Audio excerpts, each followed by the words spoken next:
Gadaan Oromoodhaaf maali? Oromoon gadaadhaaf maali? Gadaan Oromoodhaaf itti bulmaata qofa osoo hin taane, qajeelfama qofa osoo hin taane, aadaa isaas osoo hin taane, qajeeluma, ayyaantummaa, tokkummaa ilmaan Oromooti. Gadaan Oromoodhaaf akkuma warra birootiif qajeelfama fakkeenyaaf amantoota. Fakkeenyaaf Quraanni qajeelfama amantii Muslimaati.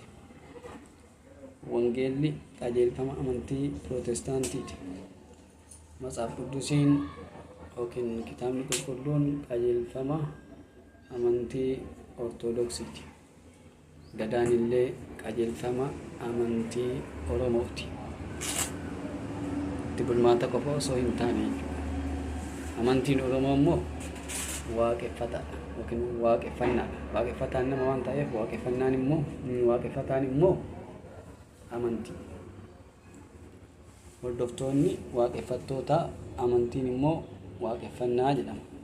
Waaqeffannaa jechuun waaqa aanfannaa jechuudha. Waaqeffataa jechuun immoo waaqa aanfataa jechuudha. Kuni akkuma amantoota biroo akkuma sabummaa uummata kanaa kenne lafallee Oromiyaa kenneef amantiillee waaqeffannaa kenneef jira. Garaagarummaa fi tokkummaa amantoota biroo wajjin inni qabu guyyaa itti aanutti ni dubbanna. Kun immoo ammaaf hammanna jenna. Yaadallee qaamuu ni dandeessu, jeeqollee ni dandeessu. Maalummaa waaqeffannaa, maalummaa gadaa, maalummaa waaqeffataa kutaa itti aanu keessatti itti fufa jechuudha.